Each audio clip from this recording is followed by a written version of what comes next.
Hello बच्चों, नमस्कार। मैं अजीम खान। बेटे मोशन मंच पर आपका स्वागत है। बेटे अपन ने प्रीवियस लेक्चर में अपन लिया था पशुपालन, और पशुपालन के बीच में उनमें संकरण कैसे होता है ये अपन ने देखा है। आज का टॉपिक बेटे हमारा होगा यानी उत्पादन में वृद्धि और कार्यनीति का भाग 2। तो आइए अपन इसमें देखते हैं कि बेटे मछली पालन आज अपन को टॉपिक लेना है, और दूसरा लेना है कि मधुमक्खी पालन क्या होता है, इसके बारे में आपको जानकारी लेनी है।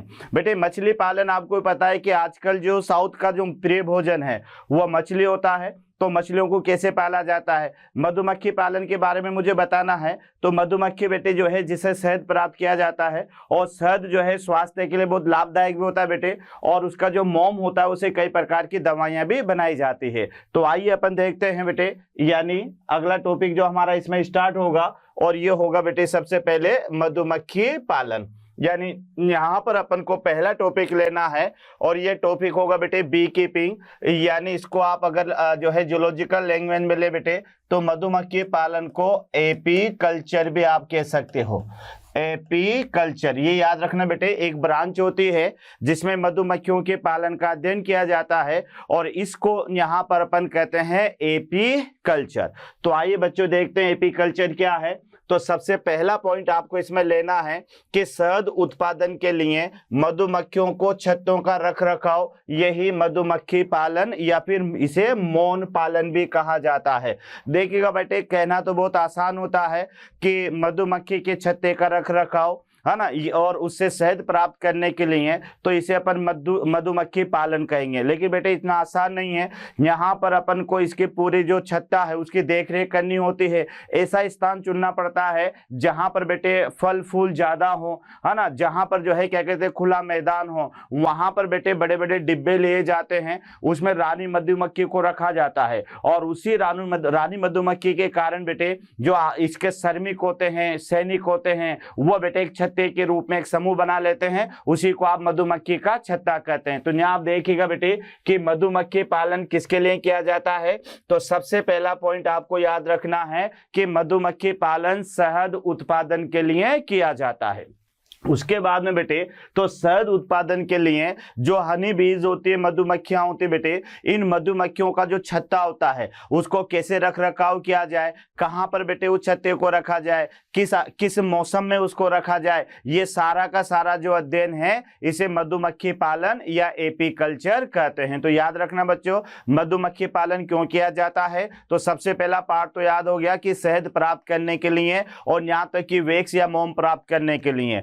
और मधुमक्खी पालन होता क्या है, तो फिर आपका जवाब होना चाहिए कि बेटे मधुमक्खी का जो छत्ता होता है जिसमें रानी होती है और उसके श्रमिक और सैनिक होते हैं, तो उनके छत्ते के रख रखाव की जो पूरी प्रक्रिया है उस प्रक्रिया को कहा जाता है मधुमक्खी पालन। उसके बाद में देखो बेटे जो शहद होता है उसका यूज क्या है। तो शहद एक उच्च पोषक तत्व है जो आहार के रूप में इसको इस्तेमाल किया जाता है, तथा औषधियों की देशी प्रणाली यानी आयुर्वेद में भी इसका प्रयोग किया जाता है। तो बच्चों ये दूसरा पॉइंट आपको याद रखना है कि शहद एक उच्च पोषक तत्व है, क्योंकि पुराने जमाने से बेटे शहद का बहुत बड़ा महत्व है, और इसमें कई सारे शर्करा है, फ्रुक्टोज है, ग्लूकोज है, कई सारे एलिमेंट्स भी होते हैं बेटे जो शरीर के लिए बहुत ज्यादा महत्वपूर्ण होते हैं। दूसरी बात, जैसा मैंने कहा बेटे कि आयुर्वेद के अंदर शहद का जो उपयोग है वह कई प्रकार की मेडिसिन बनाने में भी किया जाता है। तो पहले तो ये याद करना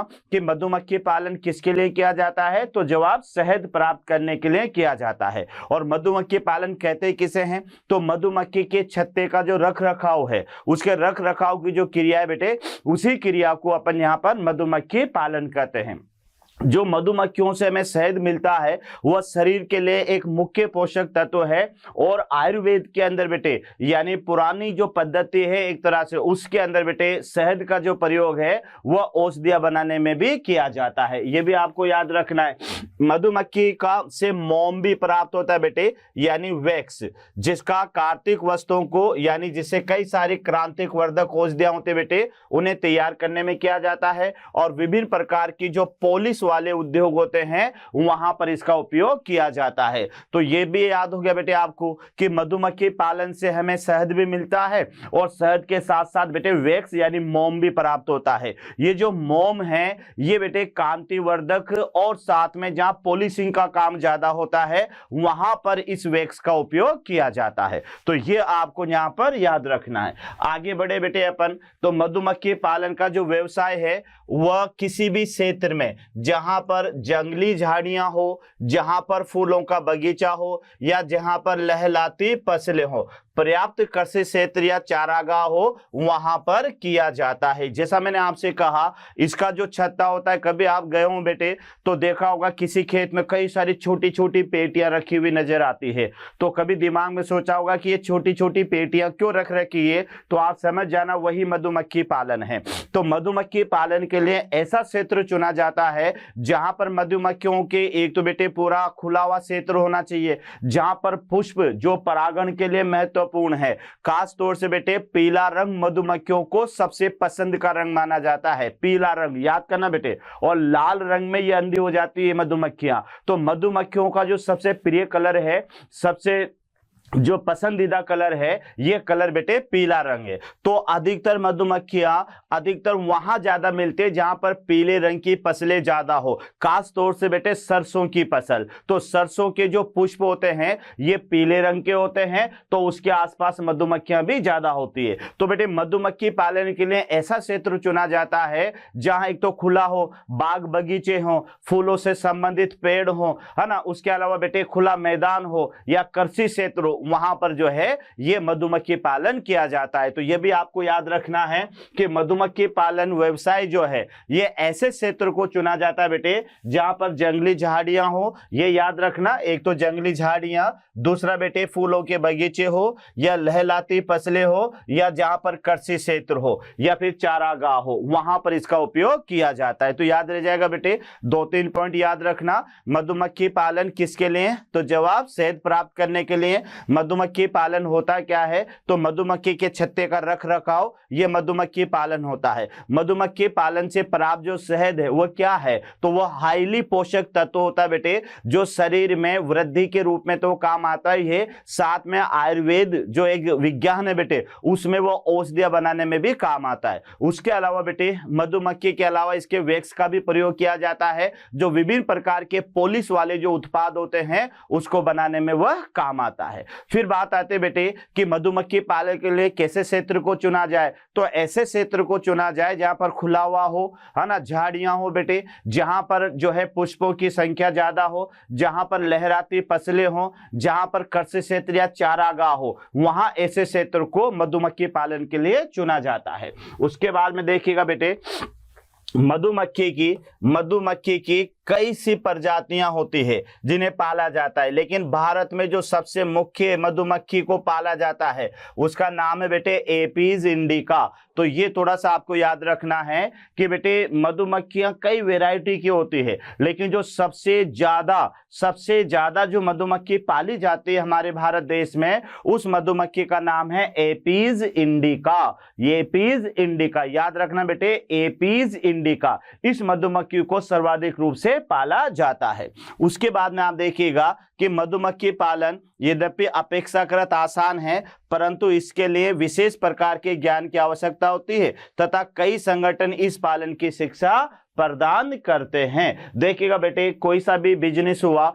बिजनेस के लिए हमें नॉलेज होना जरूरी है। मान लो अपन जानते हैं यार अपन को मधुमक्खी पालनी है, तो मधुमक्खी पालन के लिए बेटे हमें उसकी नॉलेज भी चाहिए। ऐसा नहीं है कि मधुमक्खी पालन के लिए गाय भैंस की तरह चारा डाल देंगे, है ना, पानी पिला देंगे, तो ऐसा नहीं होगा बेटे। उनको एक अलग तरीके से उसका रख रखाव किया जाता है। तो मधुमक्खी पालन से पहले आसान तरीका तो है, लेकिन बेटे उसमें छत्ते का रख रखाव कैसे किया जाएगा, कितने दिनों में शहद को बाहर निकालना पड़ेगा, रानी मधुमक्खी का चुनाव कैसे करना पड़ेगा, ठीक है, और उसके लिए भोजन या क्या चाहिए बेटे, गुड़ वगैरह वो डालना पड़ता है छत्ते के ऊपर ताकि उन्हें न्यूट्रिशन भी मिलता रहे। तो ये सारी चीजें नॉलेज होना चाहिए मधुमक्खी पालन के लिए। तो आप ये याद रखना कि मधुमक्खी पालन एक आसान तो है, परंतु बेटे इसे विशेष प्रकार के ज्ञान की आवश्यकता होती है, और ये ज्ञान हमें कई संगठन इस ज्ञान को प्रदान करते हैं। कई जगह पर बेटे इसके कैंप लगते हैं जहां ये बताया जाता है कि मधुमक्खी को कैसे पाला जाता है।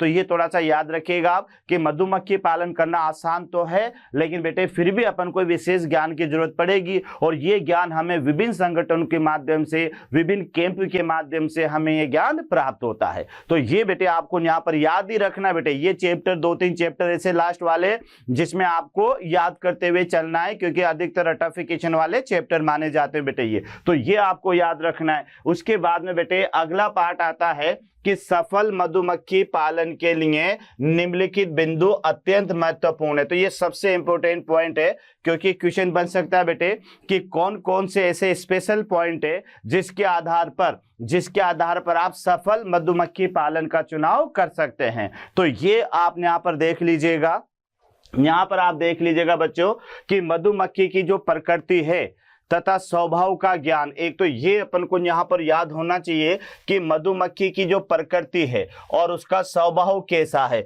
कई मधुमक्खियां ऐसी होती है बेटे जो अटैकर होती है, हमला करने वाली होती है, और कई मधुमक्खियां शांत स्वभाव की होती है। उसके अलावा बेटे यहाँ पर आपको याद रखना है कि मधुमक्खियों का पूरा एक सामाजिक जीवन होता है, यानी इसमें शहद लाने वाली मधुमक्खियां अलग होती है ना, इसमें जो है बेटे सेवा करने वाली मधुमक्खियां अलग होती है ना, सुरक्षा करने वाली मधुमक्खियां अलग होती है, अंडे देने वाली मधुमक्खियां अलग होती है। तो जब भी अपन को मधुमक्खी पालन करना हो तो मधुमक्खियों के इस स्वभाव के, इनके गुणों के बारे में जानकारी होना भी आवश्यक हो जाता है। तो एक तो ये भी आपको याद रखना है। दूसरा बेटे आपको याद रखना है कि मधुमक्खी के छत्ते का रखरखाव के लिए उपयुक्त स्थान का चयन, यानी ये भी याद रखना बेटे कि मधुमक्खी के छत्तों के रखने के लिए उपयुक्त स्थान का चयन। अब ये स्थान कौन सा हो सकता है, तो ये बेटे फूलों वाले बगीचे हो सकते हैं, यहाँ पर याद रखना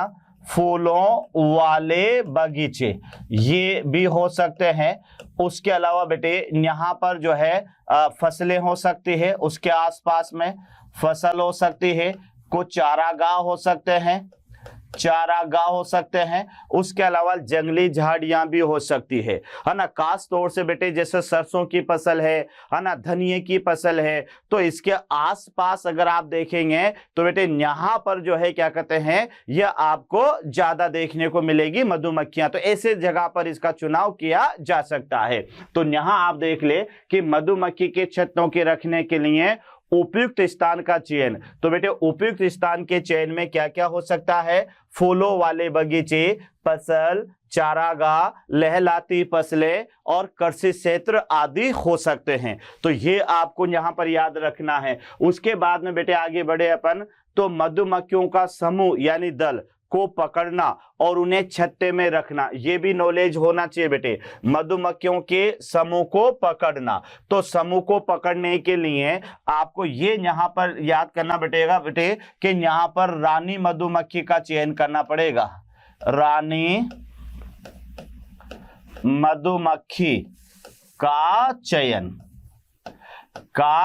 तो ये ध्यान रखना कि अगर आपको मधुमक्खियों के समूह को या दल को पकड़ना है तो बेटे वो जो बी कीपिंग करता है वह सारी मधुमक्खियों को उठाकर नहीं ले जाता, वह क्या करता है, रानी मधुमक्खी को देख लेता है, थोड़ी बड़ी होती है बेटे ये, और उसको उठा करके जहां पर उसको रखना है वहां उसको छोड़ देता है। तो बेटे उसके साथ साथ उसकी प्रजा जो होती है सारी की सारी, जिसमें सैनिक भी होते हैं, जिसमें श्रमिक भी होते हैं, जिसमें बेटे जो है क्या कहते हैं कई सारे जो जूस लाते हैं, फलों का रस लाते हैं, शहद बनाने वाले, वह अलग होते हैं। तो ये सारे के सारे रानी के पीछे पीछे आकर वो एक समूह बना लेते हैं। तो ये आपको यहाँ पर भी देखना है कि मधुमक्खियों के समूह को पकड़ना और उन्हें छत्ते में रखना, ये भी प्रबंधन इसमें आना चाहिए। उसके बाद में बेटे विभिन्न मौसमों में छत्तों का प्रबंधन, यानी ये जैसा मैंने आपसे कहा था कि बेटे मौसम बदलता रहता है, मौसम बदलता रहता है, सर्दी का मौसम तो कैसे छत्ते की रख रखाव की जाएगी,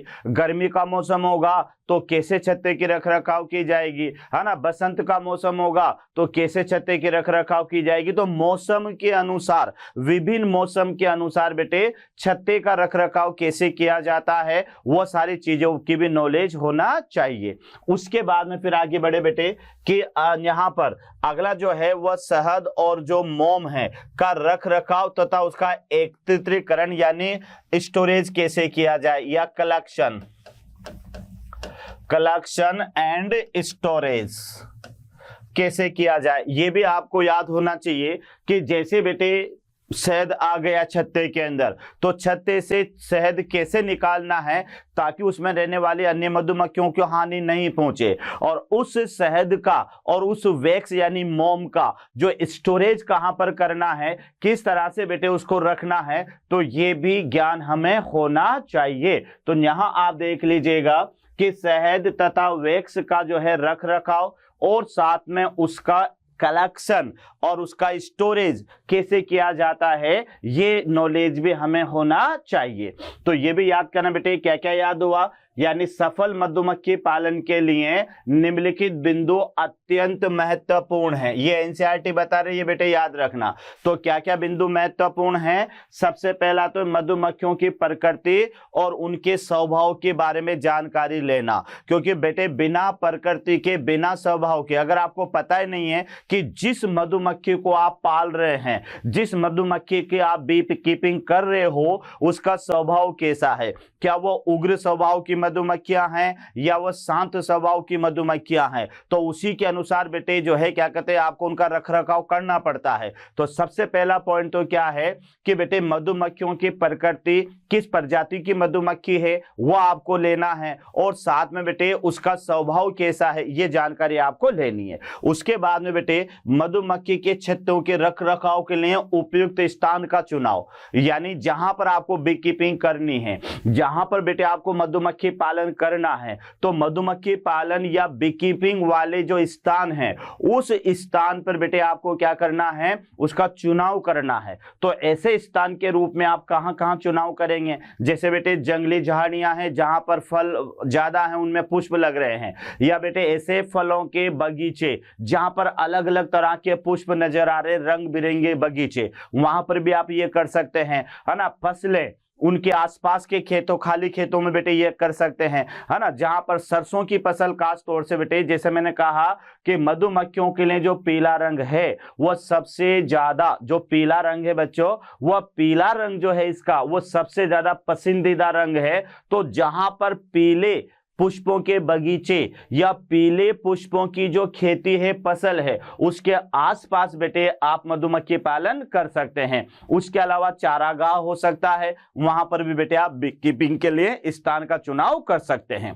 उसके बाद में फिर देखो बेटे मधुमक्खियों के समूह को पकड़ना और उन्हें छत्ते में रखना। तो बेटे मैंने आपसे क्या कहा कि मधुमक्खियों को कोई एक एक हजारों मधुमक्खियां होती बेटे एक छत्ते के अंदर, तो उस एक छत्ते में सारू मधुमक्खियों को नहीं पकड़ा जाता, वहां पर केवल एक मधुमक्खी जिसे रानी मधुमक्खी कहेंगे, तो रानी जो मधुमक्खी है बेटे इसको पकड़ करके और जहां वांछित हमें जिस छत्ते के अंदर इसको रखना है, जिस बॉक्स में इसको रखना है, वहां पर इसको छोड़ देते हैं। तो क्या देखते हैं कि बेटे पीछे पीछे सारे श्रमिक है, सैनिक है और अदर जो कॉलोनी के अंदर जो है मधुमक्खियां होती है वह सारी की सारी रानी के पीछे आकर उस छत्ते के अंदर जम जाती है। तो इस तरह से इसको छत्ते को पकड़ना या उसका रखरखाव करना कहलाएगा। विभिन्न मौसमों में छत्तों का प्रबंधन, यानी बेटे छत्ते अपने लगा दिए हैं, अब सर्दी का मौसम है तो बेटे कैसे बर्फ से बचा जा सकता है, कैसे कोल्ड वेव से बचाया जा सकता है, गर्मी का मौसम है तो हीट वेव से कैसे छत्ते को बचाया जा सकता है, ये सारी सुविधा भी जो है वहां पर होना चाहिए। तो ये भी आप याद रखना है कि विभिन्न मौसमों में छत्तों का प्रबंधन। उसके बाद में बेटे शहद और वैक्स, यानी छत्तों से अपने क्या चाहिए, छत्तों से अब बेटे हमें वैक्स भी चाहिए, छत्तों से हमें मोम भी चाहिए। तो छत्तों से वैक्स और मोम को कैसे इकट्ठा किया जाए और इकट्ठा करके उसका एकत्रीकरण कैसे किया जाए, किस तरह से कहां पर उसको स्टोरेज रखें बेटे, कौन से तापमान पर उसको स्टोरेज रखें, है ना। तो ये सारी चीजों की भी जो है रख रखाव वहां पर होना चाहिए। उसके बाद में देखो बेटे कि दूसरा मैं तो इसका क्या है कि पुष्पीकरण के समय यदि इन छत्तों को खेतों के बीच रख दिया जाए तो बेटे इनसे पौधों में परागण की क्षमता बढ़ जाती है, यानी इसको कहते हैं बेटे कीट परागण। कीट परागण, और कीट परागण का 80% जो परागण होता है ये मधुमक्खी द्वारा होता है, ये बेटे मधुमक्खी द्वारा होता है। तो यहां आप ध्यान से देख लें कि बेटे पुष्पीकरण के समय यदि छत्तों को खेतों के बीच में रख दिया जाए तो पौधों में इसमें परागण की क्षमता बढ़ जाती है और इस प्रकार फसल तथा शहद दोनों के उत्पादन में सुधार होता है। यह भी बिल्कुल सही जवाब है बेटे, यानी फसलों जो पौधों में है वो तो परागण की क्रिया हो जाएगी और बेटे परागण की क्रिया हो जाएगी तो फिर वहां पर बीज बनना स्टार्ट हो जाएंगे और जितने ज्यादा बीज बनेंगे तो उत्पादन क्षमता भी उतनी ज्यादा अधिक होगी।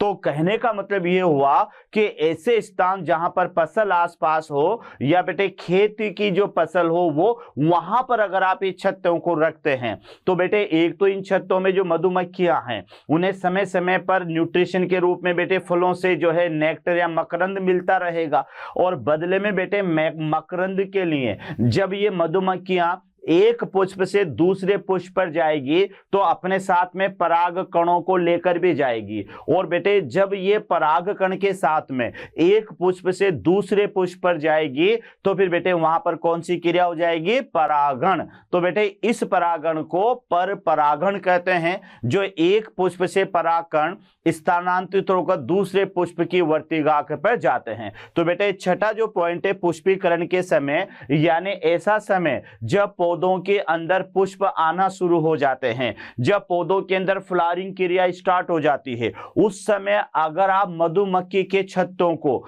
इन खेतों के बीच में रख दो जहां पर पुष्प आना शुरू हो जाते हैं बेटे, तो मधुमक्खियां क्या करेगी कि शहद प्राप्त करने के लिए जो कच्चा माल चाहिए इन्हें, तो शहद प्राप्त करने के लिए बेटे जो कच्चा माल है वह कच्चा माल क्या है, वह है नेक्टर यानी मकरंद और विभिन्न प्रकार के तत्व। तो बेटे ये मधुमक्खियां शहद इकट्ठा करने के लिए जब एक पुष्प से दूसरे पुष्प पर जाएगी तो बेटे वहां पर क्या होगा कि पर परागण के माध्यम से जो पराग कण है पुष्पों के वह भी एक पुष्प से दूसरे पुष्प पर चले जाएंगे। तो पौधों के अंदर तो बेटे परागण की क्रिया हो जाएगी और बदले में वहां पर मधुमक्खियां क्या करेगी बेटे, ज्यादा से ज्यादा शहद प्राप्त कर लेगी। तो पुष्पीकरण क्रिया के लिए या पुष्पीकरण क्रिया के समय अगर इन छत्तों को खेतों के बीच में रख दिया जाए तो बेटे मधुमक्खियों को तो शहद प्राप्त आसानी से हो जाएगा और उधर पौधों में परागण आसानी से हो जाएगा। तो इधर तो शहद का उत्पादन बढ़ जाएगा और उधर बेटे जो कृषि उत्पादन है वह भी बढ़ जाएगा। तो ये आप देख लें कि सफल मधुमक्खी पालन के लिए हमारे पास में ये बिंदु होना चाहिए बेटे। सिंपल सा है, पहले तो याद करना है कि बेटे मधुमक्खी की प्रकृति स्वभाव का ज्ञान होना चाहिए। दूसरा याद करना है मधुमक्खी के छत्ते का रखरखाव क्या है, उसका उपयुक्त स्थान कौन सा है, कहां पर इन्हें रखा जाना चाहिए, ये याद होना चाहिए। नंबर 2। नंबर 3 बेटे मधुमक्खी समूह को पकड़ना तथा उन्हें छत्ते में रखना, जिसमें रानी मधुमक्खी का चुनाव करके ऐसा किया जाएगा। चौथा है बेटे विभिन्न मौसमों में छत्ते का रखरखाव, यानी समय बदलता रहता है तो हर मौसम में छत्ते का रखरखाव कैसे किया जाए ये भी आपको याद रखना है। और पांचवा है बेटे शहद और मोम का रखरखाव, जो छत्तों से हमें शहद मिलेगा, जो छत्तों से हमें बेटे वैक्स मिलेगा, उसका रखरखाव कैसे किया जाएगा, कहां पर उसको स्टोरेज करना है, ये आपको याद होना चाहिए। उसके अलावा बेटे शहद तथा मोम का रखरखाव और एकत्रीकरण, यानी शहद और मोम का जो रखरखाव है वो कैसे इकट्ठा किया जाए ये आपको याद होना चाहिए। उसके बाद में बेटे पुष्पीकरण के समय अगर इन्हें बगीचे के बीच में रख देंगे तो बेटे वहां पर ये छत्तों को जो है खेतों के बीच में रख देंगे तो शहद उत्पादन की दर और फसल उत्पादन की दर दोनों ही बढ़ जाएगी। तो ये आपको यहां पर इसका याद होना चाहिए।